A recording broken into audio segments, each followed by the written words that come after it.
안녕하세요, 맨디입니다. 오늘부터는 이제 호주에서의 이야기를 들려드리려고 합니다. 이전 편에서 말씀드렸던 것과 같이 그 당시에 한국에서의 저의 삶이 이제 극한에 치닫기 시작을 했어요.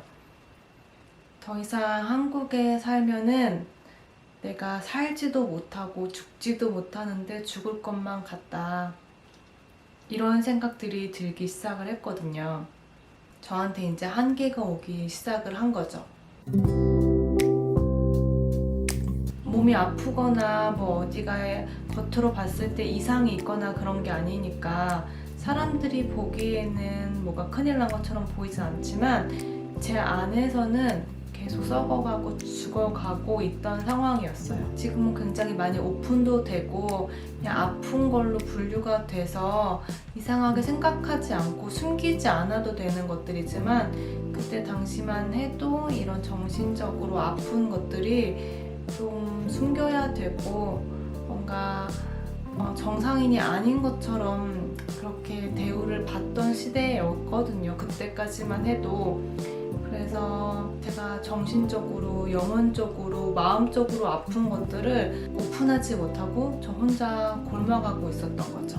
불면증도 계속 있었고 대인기피증도 있었고 우울증은 말할 수 없이 그게 치달아서 자다가 벌떡벌떡 일어나서 깨고는 했었어요. 나이는 20대 후반이 됐고 곧 30이 될 것 같은데 뭔가 남들이 인정해주는 직업도 없고 내가 잘하는 것도 없고 남자친구도 없고 이대로 30이 되면은 나는 세상에서 정말 쓸모없는 사람이 되어서 살 가치가 없는 사람이 되겠구나 이런 생각으로 그냥 잠도 제대로 못 자는데 간신히 잠을 이루면 새벽 3, 4시에 막 벌떡벌떡 깨는 거예요. 너무 불안해서. 그리고 얼마 전에 제 증세에 대한 걸 알게 됐는데 그때 당시부터 지금도 가끔 스트레스가 심해지거나 정신적으로 너무 힘들면 있는 증상들이 있거든요. 심장이 막 뛰고 눈앞이 갑자기 막 아른아른해지면서 수점이 흐려지고 내 몸에 봉 뜬 기분이 들고 막 그런 느낌이 들어요. 그냥 그때는 제가 저혈압 있고 좀 약간 빈혈이 있어서 그런가 보다 했는데 그렇게 알고 봤더니 공황장애 한 증상이더라고요. 그때부터 있었던 증상이죠. 하지만 그때는 공황장애라는 정식 명칭이 그렇게 지금처럼 막 오픈돼서 거론되고 이렇게 그런 시절이 아니었기 때문에 저는 몰랐죠. 제 증상이 뭔지. 그런 증상들이 계속되고 저는 갈수록 어두워져 가고 압박이 너무 심해지면서 나의 이런 사회적인 모습과 위치와 이런 것들로는 한국에서 살 수가 없겠다. 호주로 가기로 합니다. 도망을 가는 거죠. 그게 왜 호주였냐 하면 그 당시에 교회 언니가 호주로 워킹 홀리데이를 준비를 하고 있었거든요. 그래서 언니랑 같이 가자 이런 얘기를 하는데 저는 상황이 계속 안 되고 뭔가 여건이 안 되고 이래서 미루다가 언니가 먼저 가게 되었고 그러는 동안 저는 죽어가면서 도망을 가겠다고 생각을 했고 한국을 떠야겠다고 생각을 하면서 그러면은 언니가 있는 호주로 가자 이렇게 된 거죠. 그래서 비자를 받아야 되니까 워킹 홀리데이 비자로 준비해서 호주로 가긴 했어요. 호주의 골드코스트라는 곳으로 가게 됐는데 그 당시에는 어딘지도 몰랐어요. 호주면 시드니, 멜번 뭐 이 정도밖에 몰랐기 때문에 골드코스트에 대해서 아는 정보가 하나도 없이 가게 됐는데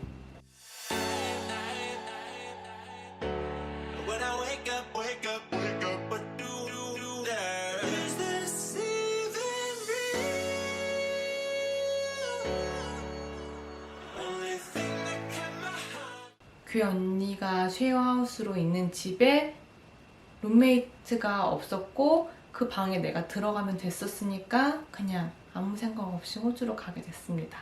제가 딱 29살 12월 29일 날 호주에 도착하게 돼요. 이틀 밤만 되면 30을 앞두고 호주에 도착하게 된 거죠. 보통 그렇게 20대 후반이나 30대 초반에 한국을 떠나서 해외로 가게 되면 여러 가지 이유를 갖게 돼요, 사람들이.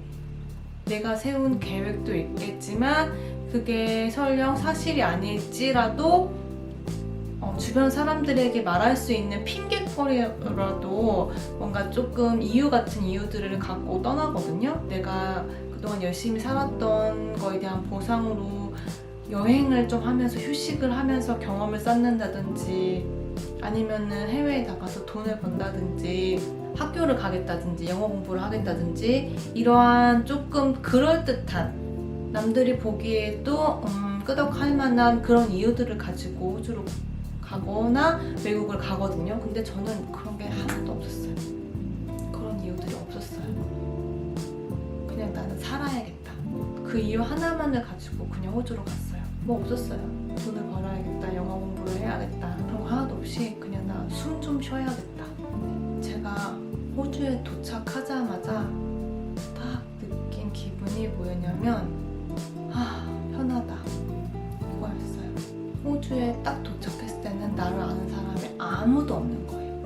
근데 그게 너무 편하고 너무 자유롭고 너무 평안한 거예요. 나를 아는 사람이 아무도 없다는 게. 나를 선입견을 갖고 바라보는 사람도 없고 내가 잘 보여야 되는 사람도 없고 내가 신경 쓸 필요도 없고. 한국에서는 나를 향한 선입견과 관심들과 간섭들과 편견들과 그런 것들 때문에 너무 숨이 막혔는데 호주에 왔는데 여기 나 혼자야 이런 생각이 너무 편한 거였죠. 물론 교회 언니가 있었으니까 집도 편하게 구했고 픽업도 편하게 했고 이렇게 적응하는데 조금 시간이 좀 절약되긴 했었지만 그냥 교회 언니가 없었어도 그런 거는 약간 불편할 뿐이지 나를 힘들게 하지는 못했겠다 생각이 들더라고요.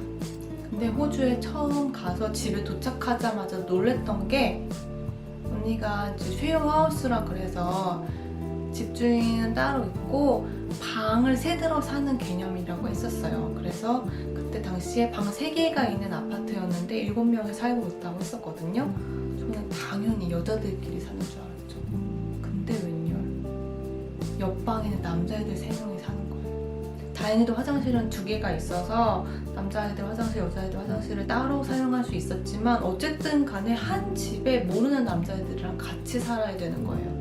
거기다가 더 충격적인 건 방에 문을 잠글 수가 없었어요. 너무 충격이었어요. 옆방에 남자애들이 모르는 남자애들이 사는데 내 방문을 잠그고 잘 수가 없는 거예요. 나중에는 너무 적응이 됐어요. 다 그렇게 살더라고요. 후에는 농장에 가서 막 생활하고 다른 집에 살면서 옆방에 독일 남자애, 이탈리아 남자애들이랑 같이 한 집에 살기도 했었지만 처음에는 그게 너무 쇼크인 거예요. 나 되게 보수적으로 자랐잖아요.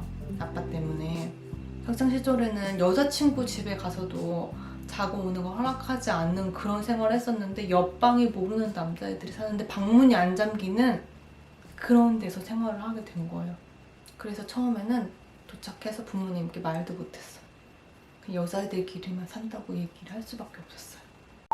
그때 당시에 이제 좀 일하면서 모아놓은 돈을 가지고 한 300만 원 정도를 가지고 가요. 그 정도 돈이면 랭귀지 스쿨 코스가 한 3개월 정도 되니까 랭귀지 스쿨에 다니는 동안은 돈을 안 벌고 그냥 공부만 하고 좀 적응하면서 지내야지 하는 생활비 정도를 가지고 호주로 가려고 했던 거거든요. 계산상으로는 괜찮았어요. 제가 떠나기 전까지. 근데 하필 제가 가는 그 시기에 환율이 역대급이었어요. 이전에도 안 그랬고 제가 다녀온 후에도 제가 알아보니까 환율이 그렇게 높았던 적이 없더라고요. 지금은 한 800원대 정도 되는 것 같은데 제가 호주를 갔었을 그때가 1177원이었어요. 잊어버리지도 않아. 너무 높아서. 분명히 제가 준비하는 그 기간 동안은 1000원 좀 약간 떨어지고 막 그랬었거든요. 그래도 어떻게 그냥 일단 갔죠. 난 3개월 동안 랭귀지 스쿨만 다닐 거야, 일 안 할 거야 했는데 그럴 수가 없는 상황이었어요. 이때부터 저에게는 또 다른 힘듦들과 동시에 정말 놀라운 하나님의 도우심들이 생각지도 못하게 일어나게 되는 정말 천국과 지옥을 오가는 그런 생활들을 하게 됩니다. 장장 4년 동안.